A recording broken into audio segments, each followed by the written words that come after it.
We are gathered together in the name of the Father, and of the Son, and of the Holy Spirit. Amen.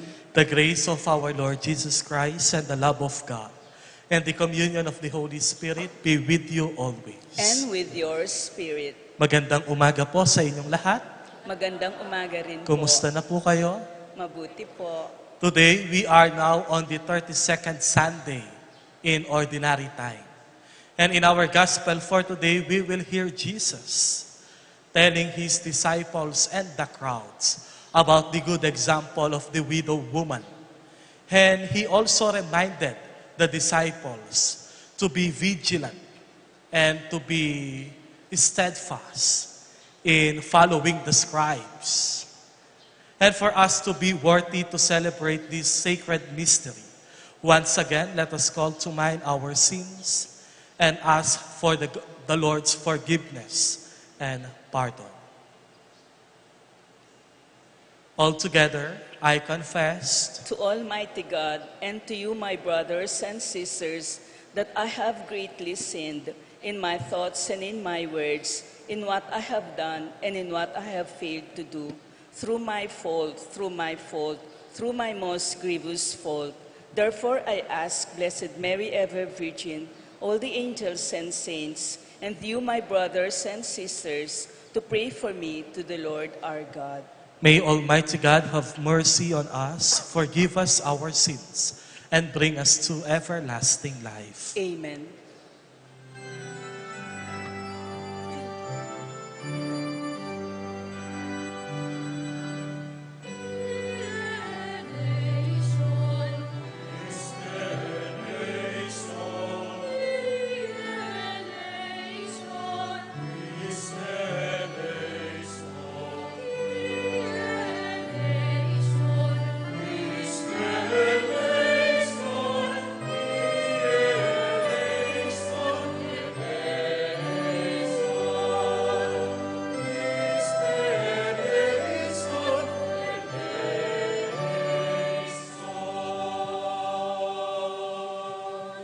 Gloria in excelsis Deo.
Let us pray.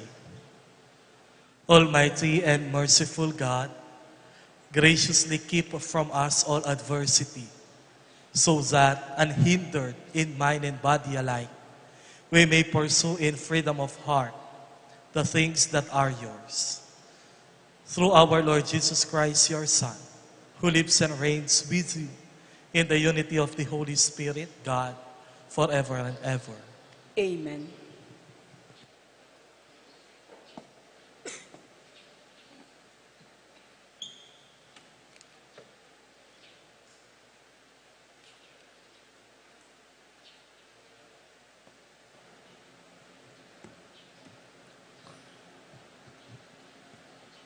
A reading from the book of Kings.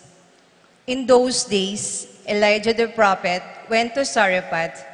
As he arrived at the entrance of the city, a widow was gathering sticks there. He called out to her, "Please bring me a small cup full of water to drink." She left to get it, and he called out after her, "Please bring along a bit of bread." She answered, "As the Lord your God lives, I have nothing baked. There is only a handful of flour in my jar and a little oil in my jug. Just now, I was collecting a couple of sticks to go in and prepare something for myself and my son. When we have eaten it, we shall die." Elijah said to her, "Do not be afraid. Go and do as you propose. But first, make me a little cake and bring it to me. Then you can prepare something for yourself and your son. For the Lord, the God of Israel, says, 'The jar of flour shall not go empty, nor the jug of oil run dry, until the day when the Lord sends rain upon the earth.'" She left and did as Elijah had said. She was able to eat for a year, and he and her son as well. The jar of flour did not go empty, nor the jug of oil run dry, as the Lord had foretold through Elijah. The word of the Lord. Thanks be to God.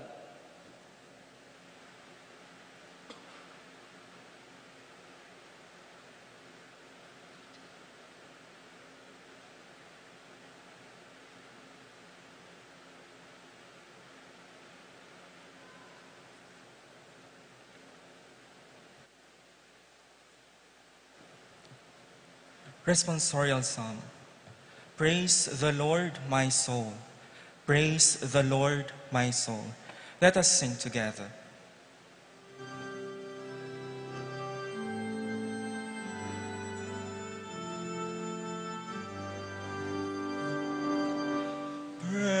Praise the Lord, my soul. Praise the Lord, my soul.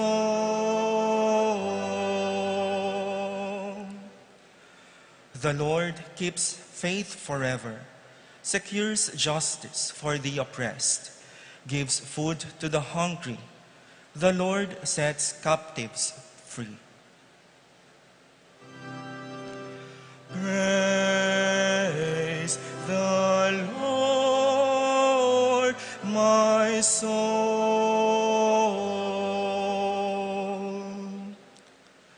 The Lord gives sight to the blind.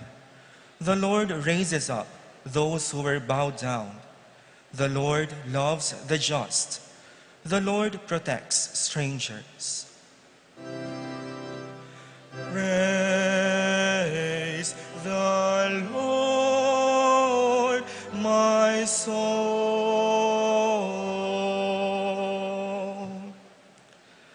The fatherless and the widow he sustains, but the way of the wicked he thwarts.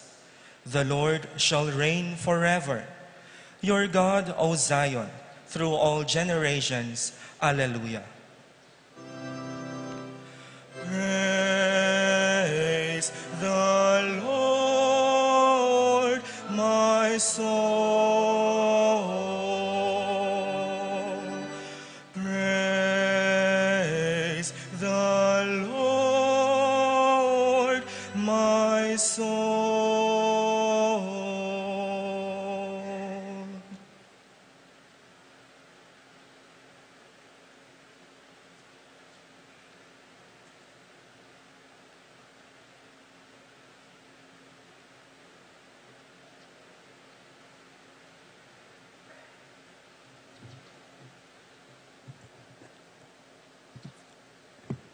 A reading from the letter to the Hebrews.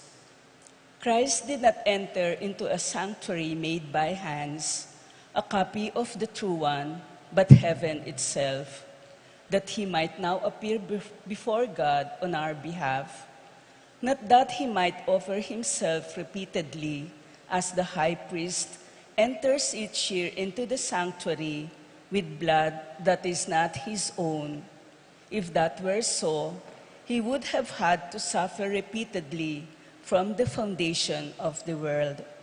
But now, once for all, he has appeared at the end of the ages to take away sin by his sacrifice. Just as it is appointed that human beings die once, and after this the judgment, so also Christ, offered once to take away the sins of many, will appear a second time, not to take away sin, but to bring salvation to those who eagerly await him. The word of the Lord.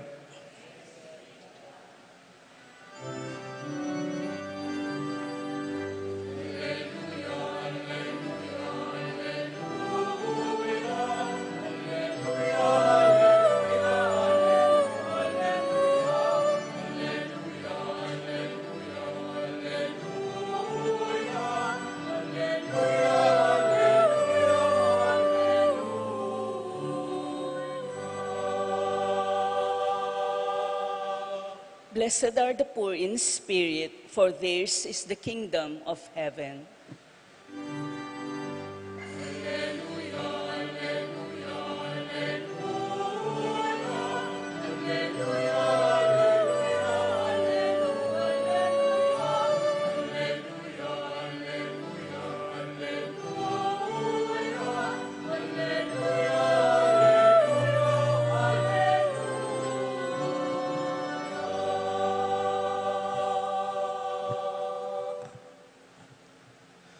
The Lord be with you. And with your spirit.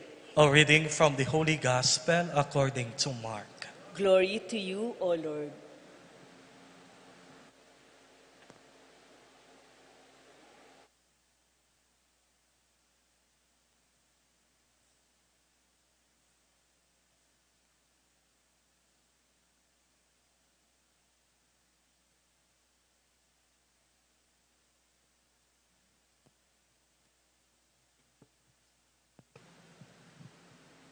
In the course of his teaching, Jesus said to the crowds, "Beware of the scribes who like to go around in long robes and accept greetings in the marketplaces, seats of honor in synagogues, and places of honor at banquets. They devour the houses of widows and as a pretext recite lengthy prayers. They will receive a very severe condemnation." He sat down opposite the treasury and observed how the crowd put money in the treasury. Many rich people put in large sums. A poor widow came and put into 2 small coins worth a few cents. Calling his disciples to himself, he said to them, "Amen, I say to you, this poor widow put in more than all the other contributors to the treasury. For they have all contributed from their surplus wealth. But she, from her poverty, has contributed all she had, her whole livelihood." My dear friends, the Gospel of the Lord. Praise to you, Lord Jesus Christ. Magandang umaga po sa inyong lahat. Kumusta na po kayo? May nagdadala po ba ng pitaka sa inyo? May nagdadala po ng pitaka? Pwede po bang pakilabas ninyo yung mga pitaka ninyo? Sige po. Pakilabas po ninyo yung mga pitaka ninyo. Yan. Nakalabas na po. Pakibuksan po ninyo. Yan. Nakita nyo na ho ba kung magkano ang laman ng pitaka? Nakita na po. Kung lalapit po ako sa inyo, tapos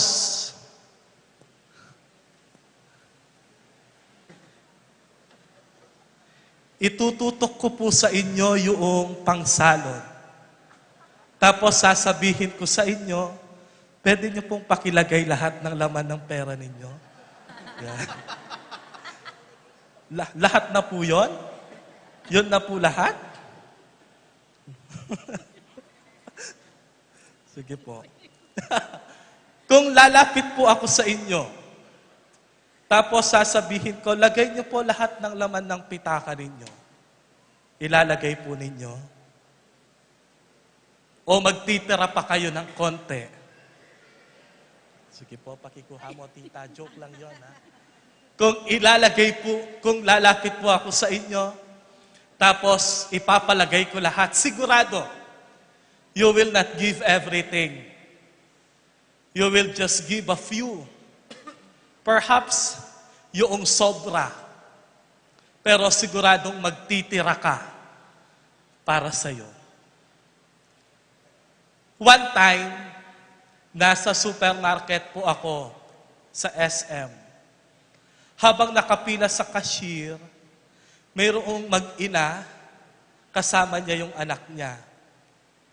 Noong suklian po siya ng cashier, kinuha niya yung 500, yung 2 tig-100, yung 50. Tapos, tinira niya yung mga centavos. Di ba sa mga SM, kahit cents, ibibigay pa rin yung sukle. Tapos yung tig-5 piso, iniwan niya. Tapos sabi nung bata, Mami, sayang to, naiwan mo. Tapos sabi ng ina niya, hindi na natin kailangan yan. Ilagay mo na lang dito sa lata. Yung lata, Bantay Bata, 163. Hindi na natin kailangan yan. Itapon mo na lang dito sa lata. And then, I told myself, this is not a donation box. This is just a trash box. A waste box. Yung mga hindi na kailangan, yung mga basura para sa kanila, yun lamang ang ibibigay doon sa bata, sa Bantay Bata. Tapos sasabihin nila, nag-donate ako. Lagi akong naghuhulog dyan. Well, in fact, hindi naman talaga. But yung mga barya na nilalagay, yun lamang yung hindi mga kailangan. Sa ating ebanghelyo ngayon at pati na sa mga pagbasa, kung titignan po ninyo, they are so much connected. In the first reading, in the book of Kings, narinig natin ang kwento ni Elias na humihingi ng tinapay sa isang widow woman. At sabi niya, nakikiusap niya, pwede mo ba akong bigyan? Igawa mo ako ng tinapay dahil nagugutom na ako. And the woman responded, pasensya na kayo. Alam ng Diyos na konti na lang yung arena na meron ako. At kung bibigyan at igagawa pa kita, wala na kaming kakainin sa mga darating na araw. But then Elijah told the woman, just bake for me. Gawa ka. Hindi ka kauubusan. And for the whole year that they are with Elijah, tama nga, hindi sila naubusan ng mantika at ng harina. In the second reading, the letters to the Hebrews, there is a man who gave his everything, his whole life, for us to be saved. A God who sent his only begotten Son for the forgiveness of our own sinfulness, to brought back to us the fragrance of the perfect sacrifice that can only be found when Jesus himself offered his very self on the cross. Ang kabugto-bugtungan niyang anak na ibinigay sa atin at ipinapatay sa krus ang nagpanumbalik sa bango ng ating pagkatao. Ang kabugtong-bugtungan na anak. Sa ating ebanghelyo ngayon, sa unang parte, pinaalalahanan ng ating Panginoong Heso Kristo ang kanyang mga alagad. Ang sabi niya, mag-iingat kayo sa mga eskriba dahil gustong-gusto ng mga yan ang naglalakad sa mga palengke at pinupugay ng mga taong nakakakita sa kanila at gustong-gusto nila yung umuupo sa mga kabisera habang nakasuot ng napakaraming palamuti at habang dinadasal ang mga mahahabang panalangin. And on the second part of today's gospel, and then Jesus used an example, yung ginawa noong babae, na 2 sentimo na lamang, 10 sentimo, yung natitira sa kanya, pero ibinigay pa rin doon sa pinaghuhulugan ng barya. There are 2 perspectives in today's gospel. The first perspective, according to the scholars, ganito daw po ang pagtingin sa Ebanghelyo ngayon. The scholars highlighted the generosity of the widow woman. Na kung titignan daw yung kwento, yung mas generous, yung mas mabait, yung mas mapagbigay, yung nabalo, yung babae. Yun daw ang tinitignan, the generosity of the woman. Scribes and rich people are not really generous. Because what they give in the temple is just an excess, a surplus of their wealth. Kagaya noong kwento, yung hindi nila kailangan, yun lang yung ibinibigay nila. Like you, they will always magtitira pa rin sila ng konti para sa kanila. They will not give everything. Kung magbibigay sila, it's just a portion of what they have. Yun daw po yung highlight noong unang perspective, the generosity of this woman. The second perspective is that Jesus really wanted to remind the disciples about the social injustice. At yun po ang gusto kong bigyan ng pansin ngayon. The social injustices happening during the time of Jesus, even in our time today. Social injustice. Alam niyo po, paano ba nagkakaroon ng hindi pantay-pantay na pagtrato at walang pantay-pantay na katarungan sa lipunan noon? Yung mga scribe, kapag nabalitaan nila na mayroong isang babae na namatayan ng asawa, they will immediately go to that woman. And then, they will encourage her to legally submit all their possessions, all their wealth. Tapos sasabihin nila, hindi pwede yan. Dapat idaan mo sa legal na proseso. And while doing the legal processes, because the scribes are the experts, kukuhanin na yung parte. Babawasan nila. O kaya naman, sasabihin nila, magbigay ka ng malaking halaga sa loob ng simbahan, sa templo. Dahil kung gaano karami yung ibibigay mo, ganun din karami yung sasagutin na panalangin ng Diyos sa'yo. The more you give, the more answered prayers. Kaya kung marami kang ibibigay, siguradong mapapabilis ang pag-akyat sa langit ng asawa mo. Magbigay ka ng marami para mas mabilis yung pag-akyat sa langit ng yumaong mahal mo. Hindi po ba minsan ganyan tayo? Gaano po karaming misa ang kailangan natin? O ilang beses kailangan ipabanggit sa commentator yung mga intentions at kaluluwa ng mga yumao natin? Hindi ba yung iba nga, kapag hindi nila narinig yung pangalan ng ipinapamisa nila, they will go to the commentator and even to the office. Hindi ko man narinig yung pangalan ng tatay ko.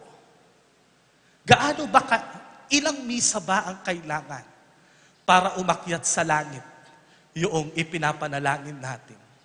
O gaano karaming donasyon ang ibibigay mo sa simbahan para sabihin nila na ikaw ay tunay na banal?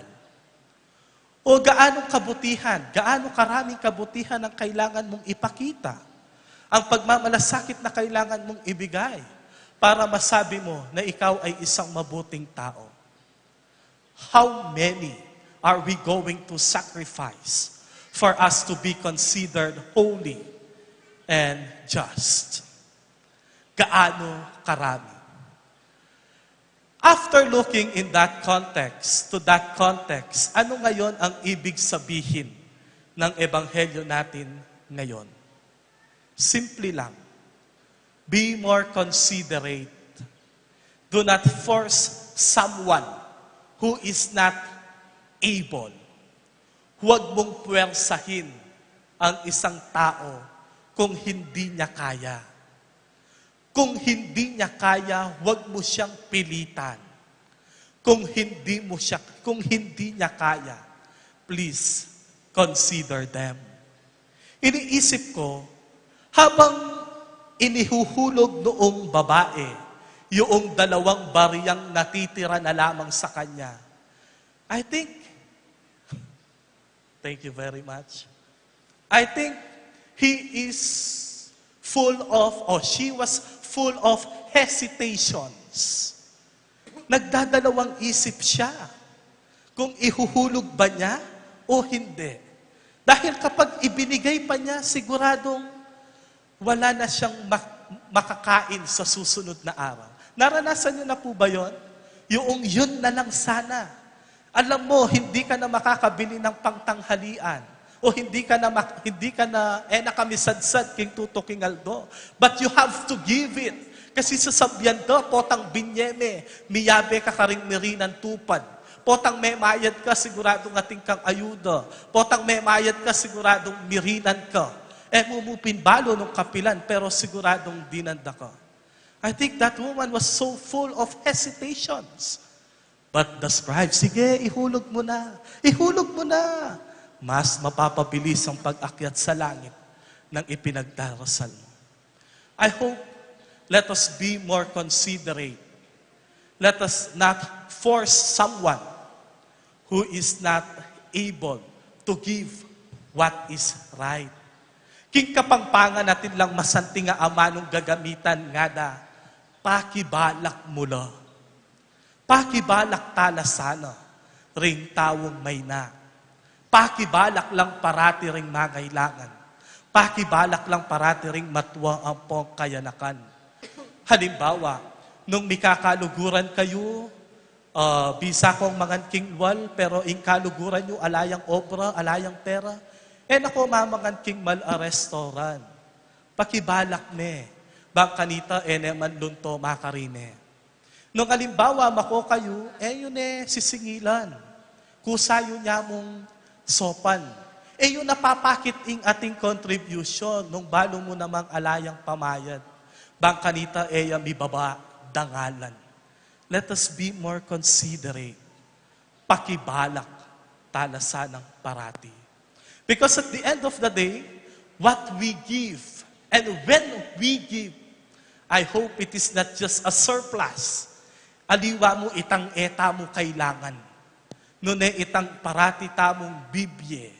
Yapin itang panemanibatan. King kaya katamong kapilubluban. But most of the time, it is so inevitable to be like that. Halimbawa, mamyeta mo pong malan, na nung ibye mong malan karing mesalanta, itang menansuna, itang malwalas na, itang emo na susulod, itang makatambak na mo. O teme, dinan meto nga polo shirt, 5 man dengatin mo. O kaya yung biye mong sapatos, itang makangangani, ay dikit da niya mong rugby, pwede naman. O teme, dinan meto nga black shoes, 6 man ding sapatos mo. Let us not give what is surplus, what is excess. I hope, let us always give what is with us. Nung nanitang manibatan, na balo tamo, kailangan tamo, pero ating mas mangailangan, ketang bagay bibiyeta mo. As we become more considerate, let us also ask for the grace of openness, that in this Eucharistic celebration, God will help us to open our mind, our hearts, so that we can give fully, not only what is excess, but our whole self to those who are in need. Be more considerate Do not force someone who is not able to give. Amen. We stand and let us profess our faith. I believe in God, the Father Almighty, creator of heaven and earth, and in Jesus Christ, his only Son, our Lord, who was conceived by the Holy Spirit, born of the Virgin Mary, suffered under Pontius Pilate, was crucified, died, and was buried. He descended into hell. On the third day, he rose again from the dead. He ascended into heaven and is seated at the right hand of God, the Father Almighty. From there, he will come to judge the living and the dead. I believe in the Holy Spirit, the Holy Catholic Church, the communion of saints, the forgiveness of sins, the resurrection of the body, and life everlasting. Amen. let us pray to God our Father that we may become as generous as the widow in the gospel. In confidence, we say, Lord, hear our prayer. Lord, hear our prayer.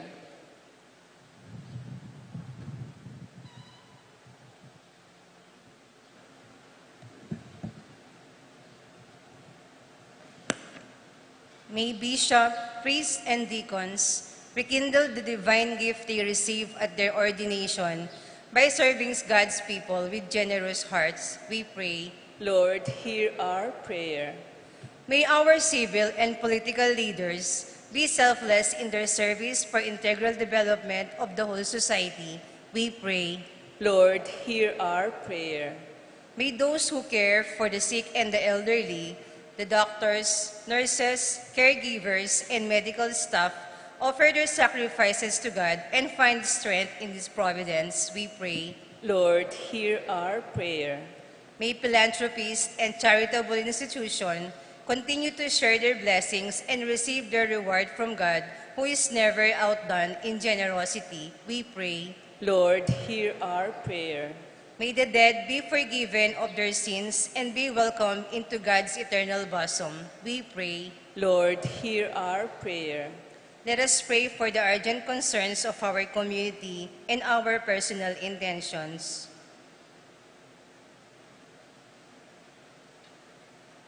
We pray. Lord, hear our prayer.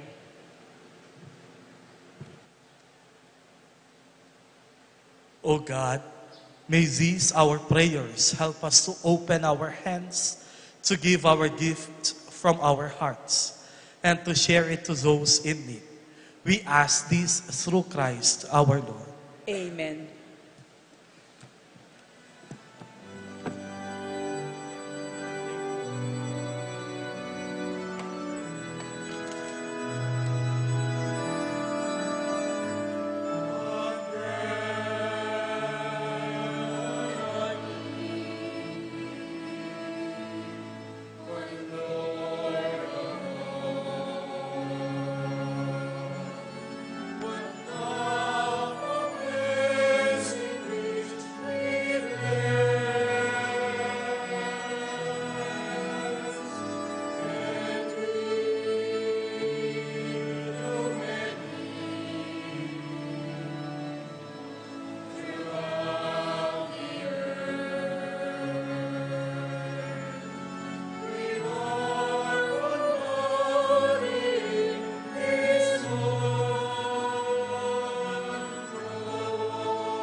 Pray, brethren, that my sacrifice and yours may be acceptable to God, the Almighty Father.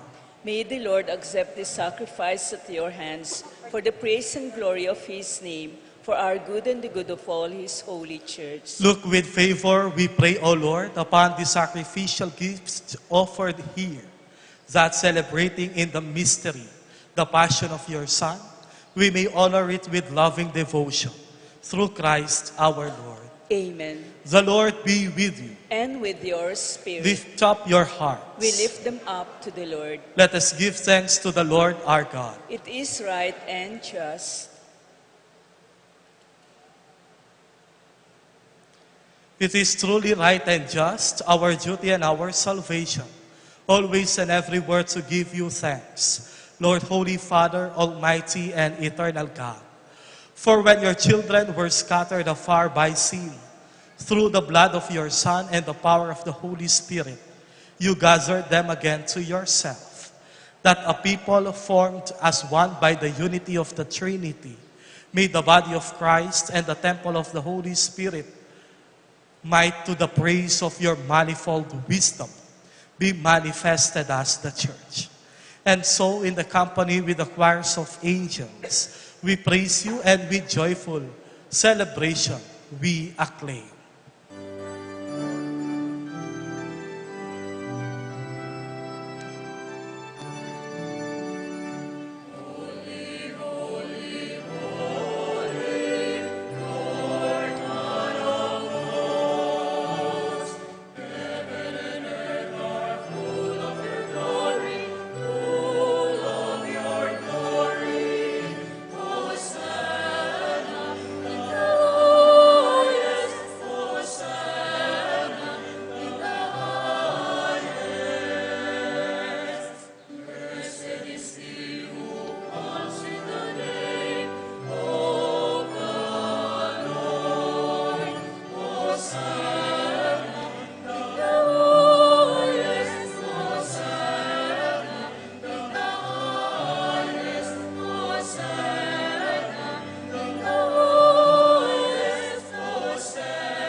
You are indeed holy, O Lord, the fount of all holiness.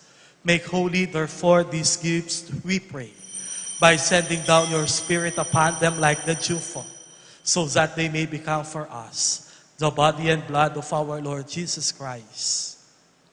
At the time he was betrayed and entered willingly into his passion, he took bread and giving thanks, broke it, and gave it to his disciples, saying, "Take this, all of you, and eat of it, for this is my body, which will be given up for you."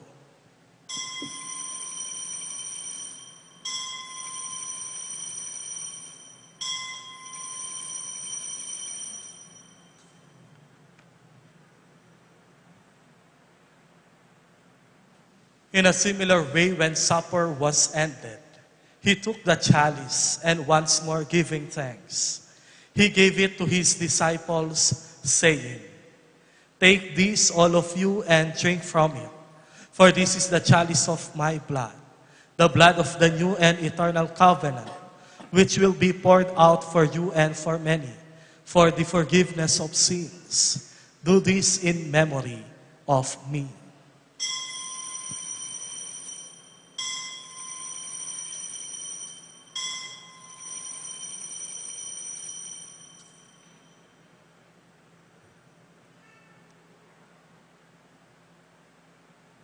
The mystery of faith.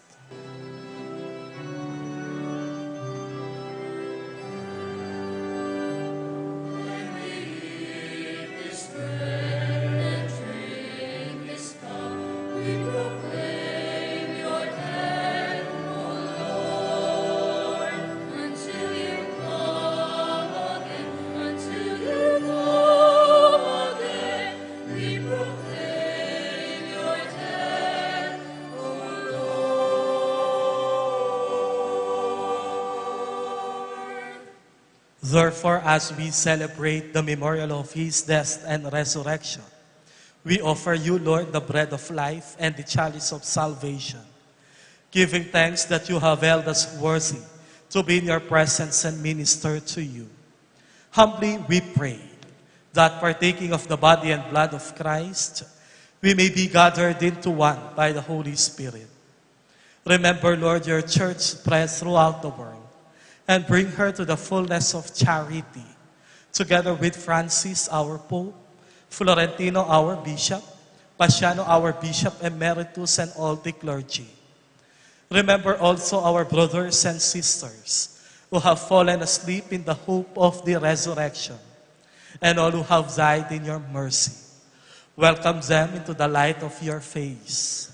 Have mercy on us all, we pray, that with the Blessed Virgin Mary, Mother of God, with Joseph, her most chaste spouse, with the blessed apostles, especially James, and all the saints who have pleased you throughout the ages, we may merit to be co-heirs to eternal life, and may praise and glorify you through your Son, Jesus Christ. Through him, with him, and in him, in the unity of the Holy Spirit, all glory and honor is yours, Almighty Father, forever and ever.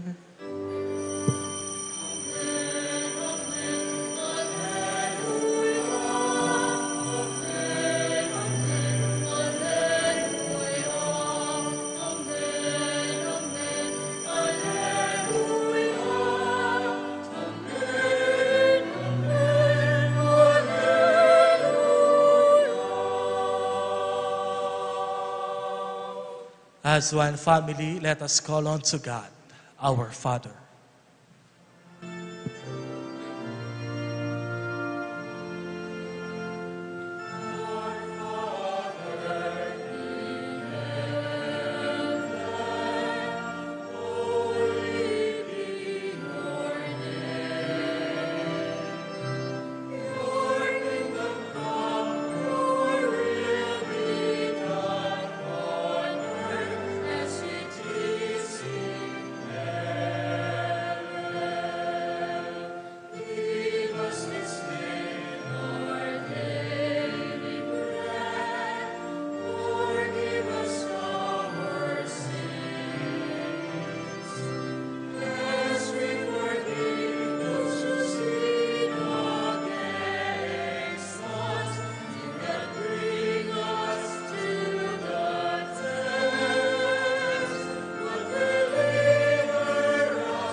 Save us, O Lord, we pray, from every evil.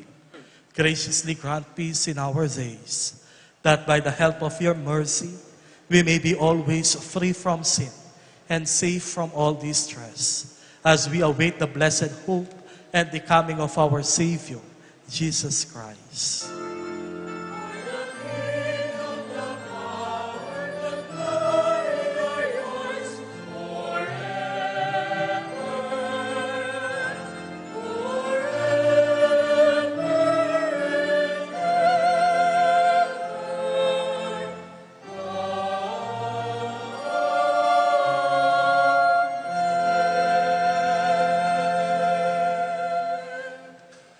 Lord Jesus Christ, who said to your apostles, "Peace I leave you, my peace I give you." Look not on our sins, but on the faith of your church, and graciously grant her peace and unity in accordance with your will, who live and reign forever and ever. Amen. The peace of the Lord be with you always. And with your spirit. Let us offer each other the sign of peace. Peace be with you.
Behold Jesus, the Lamb of God.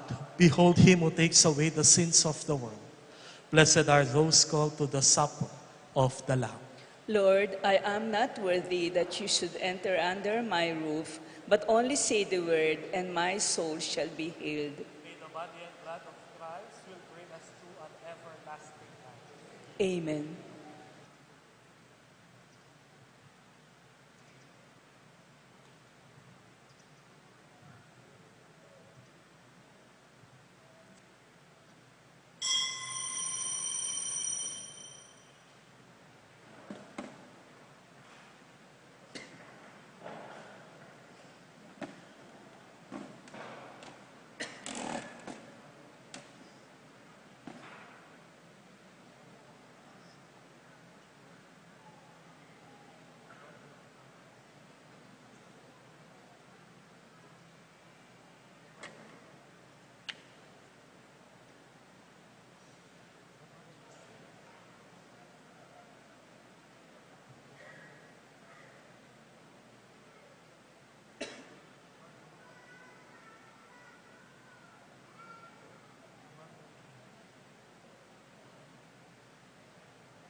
Let us pray.